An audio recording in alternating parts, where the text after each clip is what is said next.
Hey, it's time for some rapid-fire ass facts. Today, another in a long line of those TLAs, the Holosun SCS, a optic without a removable battery that functions solely on the solar panel for juice. This optic may in fact be the next generation of pistol-mounted concealed carry red dot sights. While a lot of the focus presently seems to be on closed emitter gang and their unrelenting rise to power, to me, the reality of pistol red dot sights and their shortcomings are actually more of a case of the battery and the design hurdles tied to said battery. They're relatively quite thick compared to most micro red dot sights, thus they raise the optic height by a non-significant amount.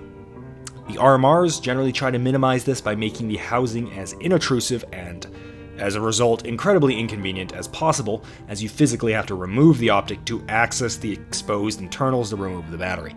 The Holosuns have removable batteries, sure, but they're generally smaller battery types, which comes with a number of issues. The optic, like the Delta Point Pro, are an example of have your cake and eat it too, but now you're obese, since you have, sure, a removable 2032 and a removable housing, but these sit noticeably higher than an RMR or Holosun 507 or whatever. Enter the SCS.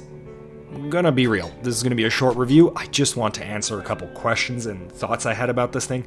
There are other reviews that will go very much into depth, I'm sure, but to me, it's a Holosun optic, it's got all those reticle options, it's shoved in a titanium housing, it's super low mounted on the gun such that you can use standard height sights, it's a smaller 507 type window, and yeah, it doesn't need to have a battery put into it. Nice, done.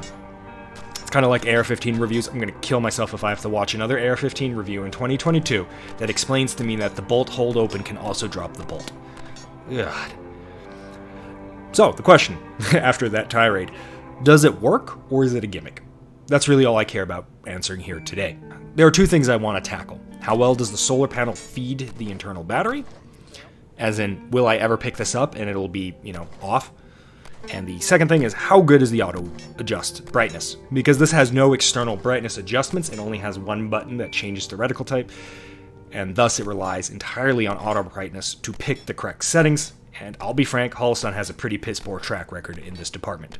Starting out with the solar panel. This is actually generally quite good. We've seen Holosun actually get better at this over the years, and this thing charges really fast. I don't know if there's a battery in here. The website implies it's a battery, or if this is a supercapacitor.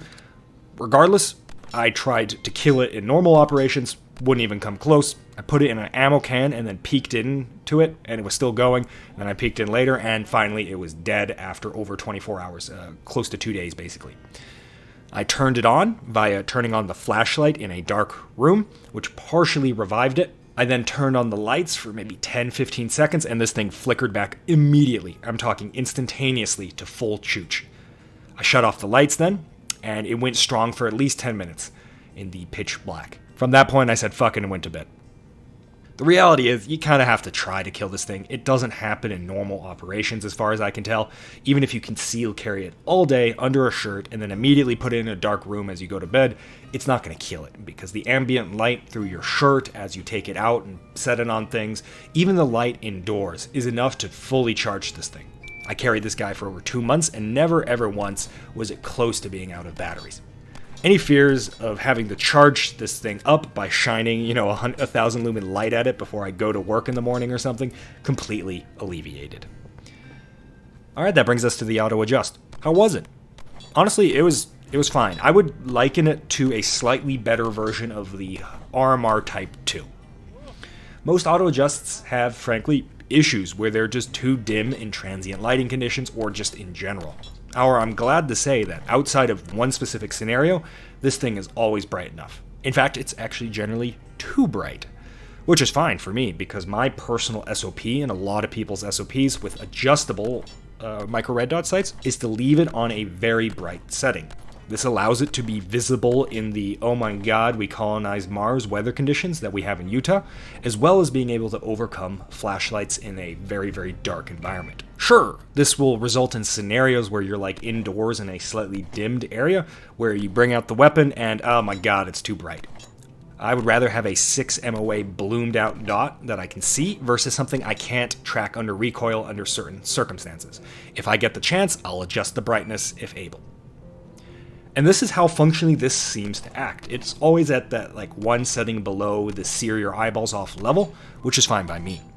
The only situation I found where this might be an issue is when you're indoors and it's pitch black and you turn on the flashlight.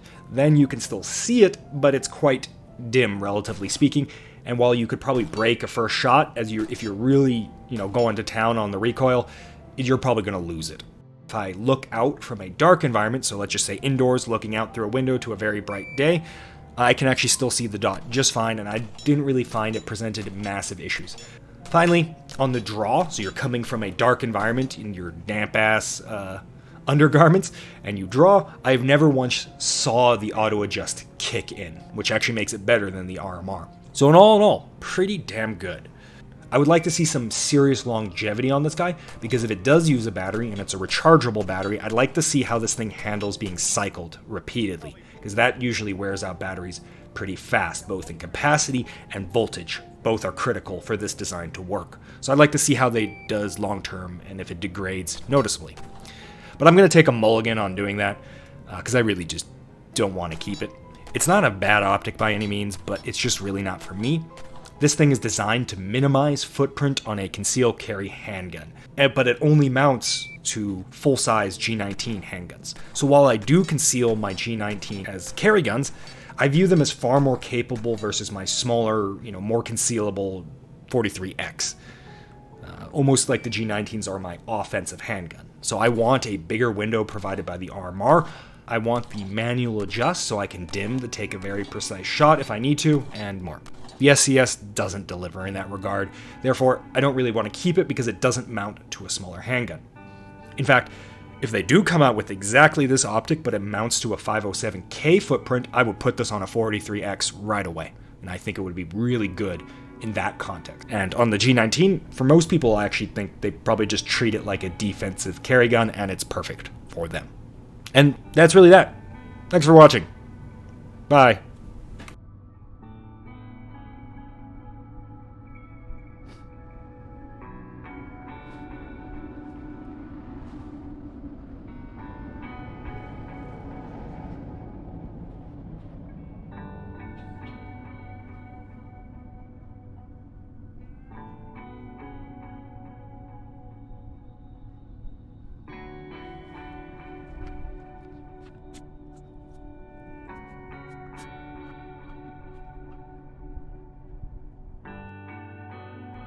Let's go.